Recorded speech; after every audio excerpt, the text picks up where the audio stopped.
Hi കൂട്ടുകാരെ, ഇന്നത്തെ വീഡിയോയിൽ ഉൾപ്പെടുത്തിയിട്ടുള്ളത് 3ാം ക്ലാസ്സിലെ മലയാള പാഠപുസ്തകത്തിലെ 1ാമത്തെ പാഠമാണ്. നേരെ ക്ലാസ്സിലേക്ക് പോകാം. പ്രശസ്ത കവി P.T. ഭാസ്കര പണിക്കരുടെ ഒരു കവിതയിലെ 2 വരിയാണ് ആദ്യമായി കൊടുത്തിട്ടുള്ളത്. കനകച്ചിലങ്ക എന്നാണ് പാഠഭാഗം തുടങ്ങുന്നത്. കനകച്ചിലങ്ക എന്ന് വെച്ചാൽ സ്വർണ്ണ പാദസരം. നിറയെ കഥകളും കവിതകളുമാണ് ഈ പാഠത്തിൽ. അതിൽ കവി ഇങ്ങനെ പാടിയിരിക്കുന്നു. അമ്മ ചൊല്ലിത്തന്ന ഭാഷ, ഞങ്ങൾക്കമ്മയെ പോലെ ഈ ഭാഷ. മാതൃഭാഷയുടെ പ്രാധാന്യം വിളിച്ചോതുന്ന 2 വരികൾ. അമ്മയാണ് നമുക്ക് ആദ്യമായി ഭാഷ ചൊല്ലിത്തരുന്നത്, നമ്മുടെ മാതൃഭാഷയിൽ. നമ്മുടെ മാതൃഭാഷ മലയാളമാണ്. പിന്നെ നമുക്ക് പഠിക്കാനുള്ളത് കാക്കിരി പൂക്കിരി എന്ന രാമകൃഷ്ണൻ കുമരനല്ലൂരിൻ്റെ തൂവൽ എന്ന കവിതാ സമാഹാരത്തിൽ നിന്നും എടുത്തിട്ടുള്ള ഒരു പാട്ടാണ്. കാക്കിരി പൂക്കിരി. കാക്കിരി പൂക്കിരി എന്ന് വെച്ചാൽ കണ്ടമാനം, ഒരുപാട്, അതാണ് അർത്ഥമാക്കുന്നത്. നമുക്ക് നേരെ കവിതയൊന്ന് ചൊല്ലി നോക്കാം. കാക്കിരി പൂക്കിരി തെന്മാവിൻ്റെ എത്താക്കൊമ്പത്ത്, കാക്കിരി പൂക്കിരി തെന്മാവിൻ്റെ എത്താക്കൊമ്പത്ത്, കാക്കിരി പൂക്കിരി മാങ്ങകൾ അങ്ങനെ പഴുത്തു തൂങ്ങുന്നു, കാക്കിരി പൂക്കിരി മാങ്ങകൾ അങ്ങനെ പഴുത്തു തൂങ്ങുന്നു, കാക്കിരി പൂക്കിരി പിള്ളേരെങ്ങനെ ആർത്തു വിളിക്കുന്നു, കാക്കിരി പൂക്കിരി പിള്ളേരെങ്ങനെ ആർത്തു വിളിക്കുന്നു, കാക്കിരി പൂക്കിരി കാറ്റിൻ കൈകൾ കൊമ്പുകുലുക്കുന്നു, കാക്കിരി പൂക്കിരി കാറ്റിൻ കൊമ്പുകൾ കൊമ്പുകുലുക്കുന്നു, കാക്കിരി പൂക്കിരി 4-5 നിലത്തു വീഴുന്നു, കാക്കിരി പൂക്കിരി 4-5 നിലത്തു വീഴുന്നു, കാക്കിരി പൂക്കിരി തേൻതുള്ളികളെ നാവിനു സമ്മാനം, കാക്കിരി പൂക്കിരി തേൻതുള്ളികളെ നാവിനു സമ്മാനം. താളം പിടിച്ച് ഈണത്തിൽ കവിത ചൊല്ലാനാണ് പറഞ്ഞിട്ടുള്ളത്. ഓരോ കവിതയ്ക്കും ഓരോ താളമുണ്ട്. ആ താളത്തിൽ ചൊല്ലാനാണ് പറഞ്ഞിട്ടുള്ളത്. ഞാനൊരു താളത്തിൽ ചൊല്ലി. ഇനി കൂട്ടുകാർക്ക് ഇഷ്ടമുള്ള ഒരു താളത്തിൽ ചൊല്ലുമല്ലോ. 8ാമത്തെ പേജിലെ ചോദ്യങ്ങളും ഉത്തരങ്ങളുമാണ് പറയുന്നത്. അപ്പോൾ കൂട്ടുകാർ താളം പിടിച്ച് ഈണത്തിൽ കവിത ചൊല്ലുമല്ലോ. ഈ കവിതയിൽ ആവർത്തിച്ചു വരുന്ന 2 വാക്കുകൾ ഏതെല്ലാമാണ്? കാക്കിരി പൂക്കിരി. കാക്കിരി പൂക്കിരി. കവിതയ്ക്ക് ഒരു ചന്തം കൊടുക്കാനാണ് ആ പദങ്ങൾ കവി ഇതിൽ ഉപയോഗിച്ചിട്ടുള്ളത്. ആ വാക്കുകൾ കൊണ്ട് എന്തൊക്കെയാവാം ഉദ്ദേശിക്കുന്നത്? ഒരുപാട് പിള്ളേര് ഇങ്ങനെ വരികയാണ് മാവിൻ ചോട്ടിൽ. മാങ്ങകൾക്ക് കല്ലെറിയുന്നു. മാങ്ങകൾ കിട്ടുമ്പോഴുള്ള ആഹ്ലാദം അല്ലേ? ഇനി കവിതയ്ക്ക് ചുറ്റുമായി യോജിച്ച ചിത്രം വരച്ച് നിറം നൽകി ഭംഗിയാക്കുക. അപ്പോൾ ഒരു മാവും മരവും കുട്ടികളുടെ ചിത്രവും എല്ലാം കൂട്ടുകാർ നോട്ട് ബുക്കിൽ വരയ്ക്കുമല്ലോ. വരച്ച ചിത്രങ്ങൾ അങ്ങോട്ടും ഇങ്ങോട്ടും കാണിച്ചു കൊടുക്കാനും മറക്കണ്ട. ടീച്ചർക്കും കാണിച്ചു കൊടുക്കണേ. അടുത്ത ഭാഗം വരുന്നത് വാമൊഴി ചന്തമാണ്. മലയാള ഭാഷയ്ക്ക് അതിൻ്റെതായ ഒരു ചന്തമുണ്ട്. വാമൊഴി, നമ്മൾ സംസാരിക്കുന്ന ആ ഭാഷയ്ക്ക് നല്ല ചന്തമുണ്ട് എന്നാണ് അർത്ഥമാക്കുന്നത്. എന്തൊരു കിലുക്കമുള്ള ഭാഷയാണ് നമ്മുടെ മലയാളം അല്ലേ? കിലുക്കം നിറഞ്ഞു കവിഞ്ഞതാണ് നമ്മുടെ പാട്ടും പറച്ചിലും. എങ്കിൽ നമുക്കൊരു നാടൻ പാട്ട് പാടിയാലോ?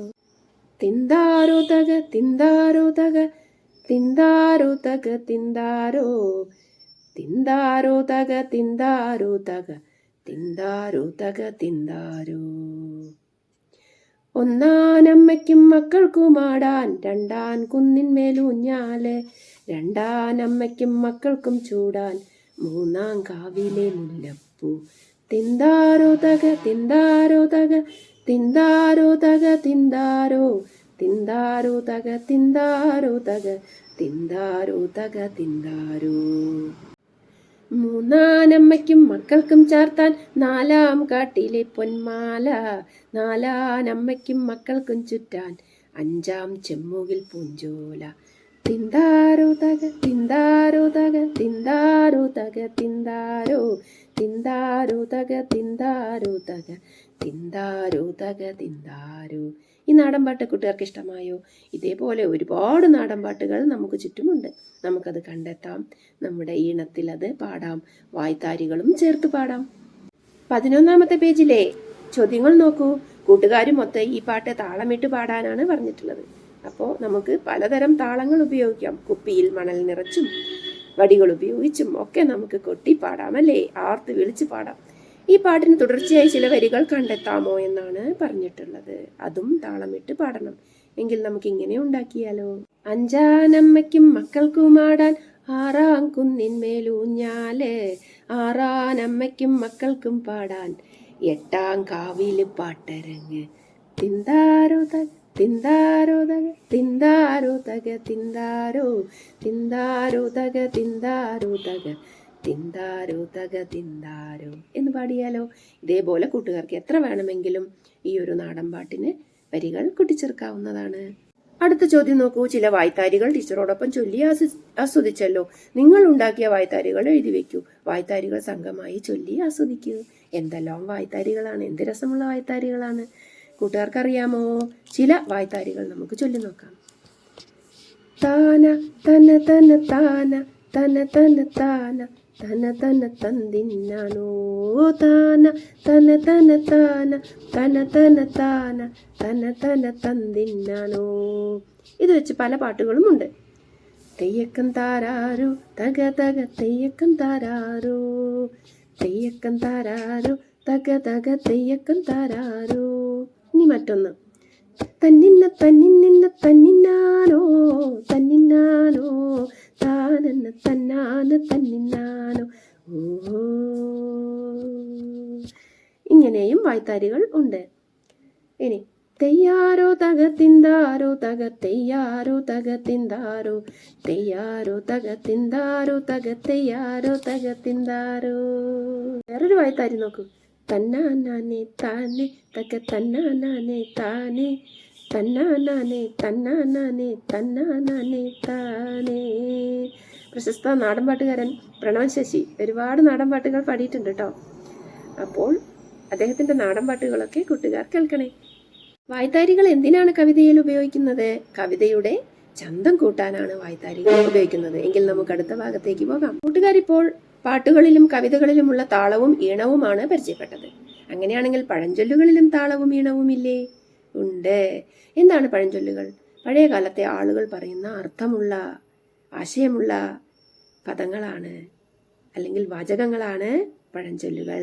നിറയെ പഴഞ്ചൊല്ലുകളുള്ള പഴഞ്ചൊൽ പെരുമ എന്ന പാഠഭാഗം കൂട്ടുകാർ വായിക്കുമല്ലോ. അതിൽ നിറച്ച് പഴഞ്ചൊല്ലുകളുണ്ട്. അമ്മ നെയ്യപ്പം ചുട്ടപ്പോൾ ഓടി വരുന്ന പിള്ളേർ, അതിന് പകരം ഉപയോഗിച്ചിരിക്കുന്ന പഴഞ്ചൊല്ലാണ് കാക്കക്കൂട്ടിൽ കല്ലിട്ട പോലെ. കാക്കയുടെ കൂട്ടിൽ ചെന്നൊരു കല്ലിട്ടാൽ കാക്കകളെല്ലാം കൂടി ആർത്തു ബഹളമുണ്ടാക്കും അല്ലേ? ഇവിടെ അമ്മ നെയ്യപ്പം കൊണ്ടുവന്നു കഴിഞ്ഞാൽ പിള്ളേരെല്ലാം ചുറ്റും ഓടിക്കൂടും. അതാണ് ആ പഴഞ്ചൊല്ല് അവിടെ അർത്ഥമാക്കുന്നത്. അരിയെറിഞ്ഞാൽ 1000 കാക്ക, ഇഷ്ടമുള്ള പലഹാരം കൊണ്ടുവന്നാൽ ഇഷ്ടം പോലെ കുട്ടികൾ. 14ാമത്തെ പേജിൽ ഒരുമ തന്നെ പെരുമ എന്ന പഴഞ്ചൊല്ല് കണ്ടോ? എന്താണ് അതിന്റെ അർത്ഥം? ഒന്നിച്ചു നിന്നാൽ നമുക്ക് എന്ത് നേടാൻ പറ്റും. ഒരു വലിയ സാധനം പൊക്കിക്കൊണ്ടു പോകാൻ ഉറുമ്പുകൾക്ക് കഴിയുമെങ്ങനെ? അവരെല്ലാം കൂട്ടായി വന്നാൽ. ഒറ്റയ്ക്കൊരു ഉറുമ്പിനെ കൊണ്ട് ഒരു അരിമണി പൊക്കാൻ സാധിക്കുകയില്ല. അതുപോലെ നമുക്കും ജീവിതത്തിൽ അങ്ങനെയാണ്. എല്ലാവരും കൂടി ചേർന്ന് പ്രവർത്തിച്ചാൽ എന്തു പ്രവൃത്തിയും നമുക്ക് എളുപ്പത്തിൽ ചെയ്യാൻ പറ്റും. ഒരുമ തന്നെയാണ് പെരുമ. ഒന്നിച്ചു നിൽക്കൽ തന്നെയാണ് നല്ലത്, ഒരിക്കലും ഒറ്റയ്ക്കല്ല. ആനയും അണ്ണാറക്കണ്ണനും എന്ന കഥ കണ്ടോ? നല്ല ഒരു കഥയാണത് അല്ലേ? അതിലൊന്നും ഒരുപാട് നമുക്ക് ഗുണപാഠം പഠിക്കാനുണ്ട്. അധ്വാനിയായ ആന, മരുങ്ങാമൂരിയായ ഒരു അണ്ണൻ. നമുക്ക് ആരെയാണ് ഇഷ്ടം? ആനയെയാണ് ഇഷ്ടം അല്ലേ? അധ്വാനിക്കുന്ന ആന. പക്ഷേ ആ ആനയുടെ അധ്വാനത്തിന്റെ ഫലമെല്ലാം അനുഭവിക്കുന്നതോ അണ്ണാനും. മഹാവികൃതിയായ അണ്ണാൻ. ആന ചെയ്ത പണിക്കൊക്കെയുള്ള ഫലമായ ചക്ക ആരാ തിന്നത്? അണ്ണാനാണ് തിന്നത്. എന്നിട്ട് കുളിയും കുളിച്ച് ചിൽ ചിൽ എന്ന് പാടി ആനയെ പറ്റിക്കുക. നോക്കൂ പാഠത്തിന്റെ അവസാനം. നിന്റെ ചക്കയും തിന്നു ചിൽ ചിൽ ചിൽ, എണ്ണയും തേച്ചു ചിൽ ചിൽ ചിൽ, വാകയും തേച്ചു ചിൽ ചിൽ ചിൽ, താളിയും തേച്ചു ചിൽ ചിൽ ചിൽ, കുളിക്കുകയും ചെയ്തു ചിൽ ചിൽ ചിൽ. ആനയ്ക്ക് ഒരുപാട് ഒരുപാട് ഒരുപാട് ദേഷ്യം വന്നു അല്ലേ? എന്നിട്ട് അണ്ണാനെ എടുത്ത് ഒറ്റയേറ്. അപ്പോഴും അണ്ണൻ പാടുകയാണ്, നിന്റെ ചക്കയും തിന്നു ചിൽ ചിൽ ചിൽ, എണ്ണയും തേച്ചു ചിൽ ചിൽ ചിൽ, വാകയും തേച്ചു ചിൽ ചിൽ ചിൽ, താളിയും തേച്ചു ചിൽ ചിൽ ചിൽ, കുളിക്കുകയും ചെയ്തു ചിൽ ചിൽ ചിൽ, പ്ലാവിൻ കൊമ്പിലെത്തി ചിൽ ചിൽ ചിൽ. അല്ലേ? അവന്റെ കാര്യങ്ങളെല്ലാം നടന്നു. പാവം ആന കഷ്ടപ്പെട്ടു. പക്ഷെ ഫലം അനുഭവിച്ചതോ അണ്ണാൻ. കൂട്ടുകാരെ, ടീച്ചറമ്മ എന്ന എൻ്റെ ചാനലിൽ കഥകൾ ധാരാളം ഞാൻ പറഞ്ഞിട്ടുണ്ട്. അതെല്ലാം നിങ്ങൾ സെർച്ച് ചെയ്ത് കണ്ടെത്തി കേൾക്കുമല്ലോ. ഈ അണ്ണാന്റെ കഥ കേൾക്കുമ്പോൾ നിങ്ങൾക്ക് എന്തൊരു ഫീലിംഗ് ആണ് അല്ലെങ്കിൽ ഒരു തോന്നലാണ് ഉണ്ടാകുന്നത്? ചിരിയാണ് വരുന്നത് അല്ലേ? അണ്ണാൻ, രസികനായ അണ്ണാൻ. കൂട്ടുകാർ ഈ കഥ നല്ലപോലെ വായിച്ച് പാവനാടകമായി ക്ലാസ്സിൽ അവതരിപ്പിക്കുമല്ലോ. അണ്ണാന്റെ മുഖം മൂടിയും ആനയുടെ മുഖം മൂടിയും ഒക്കെ ഉണ്ടാക്കി ഈ കഥ ക്ലാസ്സിൽ അവതരിപ്പിക്കണേ, അഭിനയിക്കണേ. അടുത്ത ഭാഗം ഒളിച്ചുകളി എന്ന ഒരു കൊച്ചു കടങ്കവിതയാണ്. വായിക്കാം. തളിർത്തുലഞ്ഞു നിന്നിടും തരുക്കൾ തൻ്റെ ശാഖയിൽ കൊളുത്തി നീണ്ട നൂലു രശ്മി പോലെ നാലു ഭാഗവും കുളത്തിനുള്ളു കാണുമർക്ക ബിംബമൊത്തു കാറ്റിലീ വെളുത്ത കണ്ണിവച്ചെഴും വിചിത്രരൂപനാരിവൻ. ആരാണ്? എട്ടുകാലിയാണ് അല്ലേ? മരത്തിന്റെ ശാഖയിൽ അങ്ങോട്ടും ഇങ്ങോട്ടും നൂലു രശ്മി പോലെ നാലു ഭാഗവും ഒരു വലയൊക്കെ നെയ്ത് അതിൻ്റെ ഉള്ളിൽ ഇങ്ങനെ ഇരിക്കുകയാണ്. അതിൽ സൂര്യപ്രകാശം തട്ടും കാറ്റു തട്ടും മഴ പെയ്താലും അതിനൊന്നും അങ്ങനെ സംഭവിക്കുകയില്ല. അങ്ങനെ ഒളിഞ്ഞിരിക്കുന്ന വിചിത്രമായ രൂപമുള്ളവൻ, നട്ടലില്ലാത്തവനാണ് ചിലന്തി അഥവാ എട്ടുകാലി. കവിതയ്ക്കൊരു പേരൊക്കെ കൂട്ടുകാര് ഇടുമല്ലോ. നിങ്ങളുടെ ഇഷ്ടത്തിലുള്ള ഒരു പേര് ഇട്ടോളൂ. പിന്നെ കവിതയിൽ നിന്ന് കിട്ടിയ സൂചനകള് അത് എട്ടുകാലിയെ കുറിച്ചല്ലേ, അപ്പൊ എട്ടുകാലി എന്നിട്ടാലും കുഴപ്പമൊന്നും ഇല്ല. അടുത്തത് മാനത്തെ കാഴ്ചകളാണ്. നോക്കൂ. നീലക്കായലിളകും തിരയിൽ നീരില്ല നിലയില്ല, നീരു ചേരാ കായലേതെന്നിത്തിരിപ്പൂവേ ഇത്തിരിപ്പൂവേ, തീരമില്ല കായലകലെ കാണുമാകാശം കാണുമാകാശം.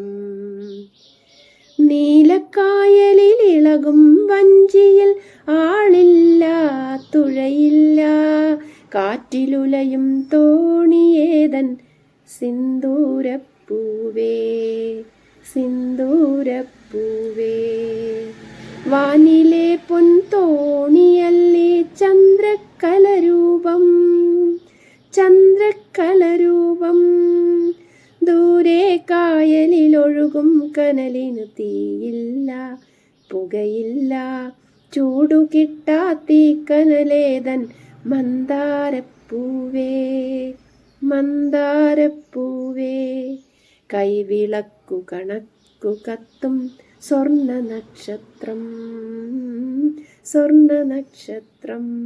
എന്തൊരു മനോഹരമായ കവിതയാണിത് അല്ലേ? പ്രഭാവർമ്മയാണ് ഈ കവിത എഴുതിയിട്ടുള്ളത്. മാനത്തെ കാഴ്ചകൾ.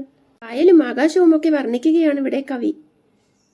കായലിൽ വെള്ളമുണ്ട് അല്ലേ, അലകളുണ്ട്. പക്ഷെ ആകാശത്ത് അതൊന്നുമില്ല. പക്ഷെ ആകാശവും കായലും ഒരുപോലെയാണ്. എങ്ങനെ? അനന്തമായി നീണ്ടു കിടക്കുകയാണ് രണ്ടും. പിന്നെയോ നീല കളറാണ് രണ്ടിനും. ചന്ദ്രക്കല ആകാശത്തിലെ തോണിയാണത്രേ. എന്താണ് അങ്ങനെ പറയാൻ കാരണം?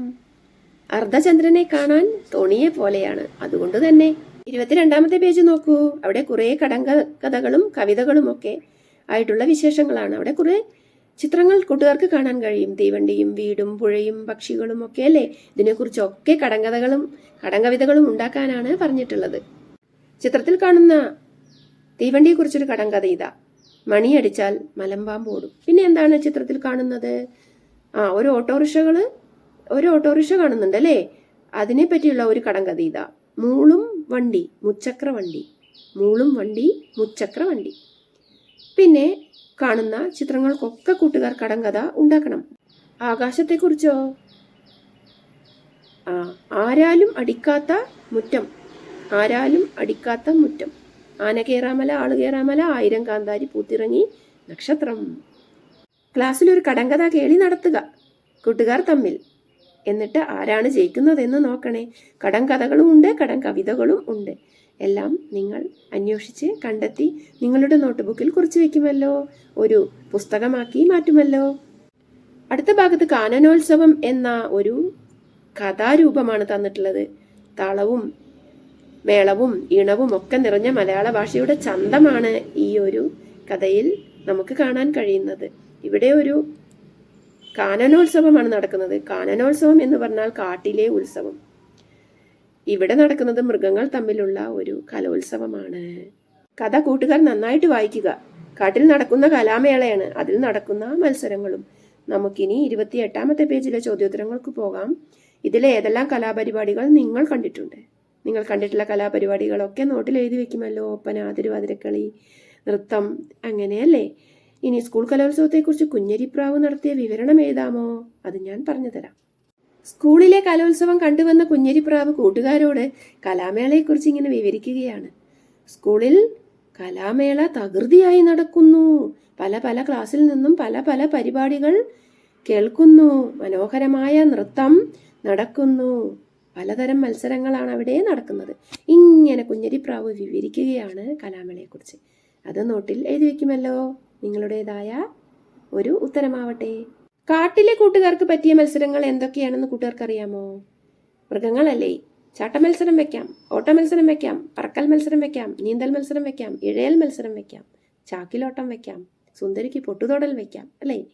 ഈ കഥയിലുള്ള മത്സരങ്ങളെയൊക്കെ അക്ഷരമാലാക്രമത്തിൽ എഴുതാൻ പറഞ്ഞിട്ടുണ്ട്. അത് നമുക്ക് ഇങ്ങനെ എഴുതാം: ഒപ്പന, ഓട്ട മത്സരം, dance, Thiruvathira, mimicry, mono act, ലളിതഗാനം, സംഘഗാനം. ഇതിനൊക്കെ നമുക്ക് ഓരോ മൃഗങ്ങളെ ഇട്ട് കൊടുക്കാം. ഒപ്പന ആമ നടത്തട്ടെ, ആമയും കൂട്ടുകാരും.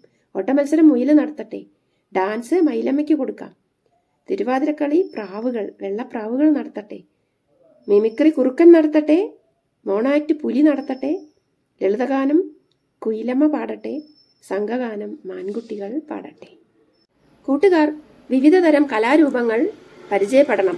കഥകളി, പടയണി, ഓട്ടംതുള്ളൽ, മോഹിനിയാട്ടം, ഭരതനാട്യം, അങ്ങനെ ഒരുപാട് കലകൾ നമ്മുടെ നാട്ടിലുണ്ട്, കേരളീയ കലകൾ. അതെല്ലാം കുട്ടികൾ അന്വേഷിച്ച് കണ്ടെത്തണം. എന്താണ് അവ തമ്മിലുള്ള വ്യത്യാസം? എല്ലാം ഒരുപോലെയാണോ? ഒരിക്കലുമല്ല. എല്ലാത്തിനും അതിൻ്റെതായ വ്യത്യാസങ്ങളുണ്ട്. അതിൻ്റെ പാട്ടുകൾക്ക് വ്യത്യാസമുണ്ട്, ചമയങ്ങൾക്ക് വ്യത്യാസമുണ്ട്, രൂപങ്ങൾക്ക് വ്യത്യാസമുണ്ട്, വേഷങ്ങൾക്ക് വ്യത്യാസമുണ്ട്. ചിലത് സ്റ്റേജിലാണ് നടത്തുന്നത്, ചിലത് സ്റ്റേജിൻ്റെ പുറത്താണ് നടത്തുന്നത്. പാട്ടും നൃത്തവും ഒരേപോലെ സ്റ്റേജിൽ അവതരിപ്പിക്കാൻ പറ്റുന്ന ഒരു കലാരൂപമാണ് തുള്ളൽ. തുള്ളൽ എഴുതിയത് കുഞ്ചൻ നമ്പ്യാരാണ്. പ്രദോഷ മഹാത്മ്യം തുള്ളലിലെ ഒരു ഭാഗമാണ് ഇവിടെ കൊടുത്തിട്ടുള്ളത്. പടയുടെ കെടുതി പാടിത്തരാം. തുള്ളൽ പാട്ട്. പടയുടെ കെടുതി, പ്രദോഷ മഹാത്മ്യം, തുള്ളൽ, കുഞ്ചൻ നമ്പ്യാർ. ഇട്ടിപ്പെണ്ണിനു കട്ടിലു പോയി, നെട്ടിപ്പെണ്ണിനു പെട്ടികൾ പോയി, കണ്ടച്ചാരുടെ മുണ്ടും പോയി, ചെണ്ടക്കാരുടെ ചെണ്ടകൾ പോയി, കേളച്ചാരുടെ വാളും പോയി, കാളന്നായുടെ ചങ്ങല പോയി, ചിരി കണ്ടച്ചാർ പടയിൽ ചാടി ചുരിക കളഞ്ഞോടിപ്പോന്നു, കോന്തിച്ചേട്ടനു കുന്തം പോയി, കോന്തിക്കവനുടെ കൊടുവാൾ പോയി, ചേമ്പു കിളച്ചു നടുമ്പോൾ നമ്മുടെ ചങ്ങാതിക്കൊരു തൂമ്പാ പോയി എന്നെല്ലാം ചില ദൂഷണവാക്കുകൾ പിന്നെ കേൾക്കാം പട പിരിയുമ്പോൾ. തുള്ളലിന്റെ അവസാനം ഒരു ഭാഗമുണ്ട്. നാരായണ ജയ നാരായണ ജയ നാരായണ ജയ നാരായണ ജയ. തുള്ളലൊക്കെ അവതരിപ്പിക്കുമ്പോൾ കൂട്ടുകാർ അത് പോയി കാണണേ. ഈ കവിത വായിക്കുമ്പോൾ ചിരി വരുന്നില്ലേ? വരുന്നുണ്ടല്ലേ? ഓരോരുത്തർക്കും ഓരോന്ന് പോകുന്നതാണ്. അത് കാണുമ്പോഴും കേൾക്കുമ്പോഴും നമുക്കൊരു രസമാണ്. ഇത് പഴയ കാലത്തെ കഥ. ഇക്കാലത്താണ് യുദ്ധം ഉണ്ടാവുന്നതെങ്കിലോ നമുക്ക് എന്തെല്ലാം നഷ്ടപ്പെടാനുണ്ട്. പണ്ടത്തെ യുദ്ധമാണ് ഈ കവിതയിൽ കവി വിവരിച്ചിട്ടുള്ളത്, അല്ലേ? ഓരോന്ന് പോയേ ഉള്ളൂ, വേറെ കുഴപ്പമൊന്നും വന്നില്ല. പക്ഷെ ഇന്നത്തെ കാലത്ത് യുദ്ധം വന്നു കഴിഞ്ഞാൽ ഭയങ്കര നാശനഷ്ടങ്ങളായിരിക്കും ഫലം. യുദ്ധം ഇല്ലാതിരിക്കാൻ നമുക്ക് പ്രാർത്ഥിക്കാം. ശീതങ്കം തുള്ളൽ, പറയാൻ തുള്ളൽ എന്നൊക്കെയുള്ള തുള്ളലുകളുണ്ട്. അവയെക്കുറിച്ചൊക്കെ കൂട്ടുകാർ കണ്ടുപിടിക്കുമല്ലോ, അവയെക്കുറിച്ചുള്ള കാര്യങ്ങളൊക്കെ. അപ്പോൾ ഇന്നത്തെ യുദ്ധത്തെക്കുറിച്ചൊരു തുള്ളൽ പാട്ട് എഴുതാനാണ് പറഞ്ഞിട്ടുള്ളത്. അപ്പോൾ കൂട്ടുകാർ ഒന്ന് എഴുതി നോക്കൂ. 3ാം ക്ലാസ്സിലെ മലയാള പാഠപുസ്തകത്തിലെ 1ാമത്തെ പാഠമാണ് ഞാനിപ്പോൾ വിവരിച്ചത്. കൂട്ടുകാർക്ക് ഇഷ്ടപ്പെട്ടെങ്കിൽ വീഡിയോ ലൈക്ക് ചെയ്യൂ, ഷെയർ ചെയ്യൂ, കമൻറ്റ് ചെയ്യൂ, സബ്സ്ക്രൈബും ചെയ്യണേ ചാനൽ.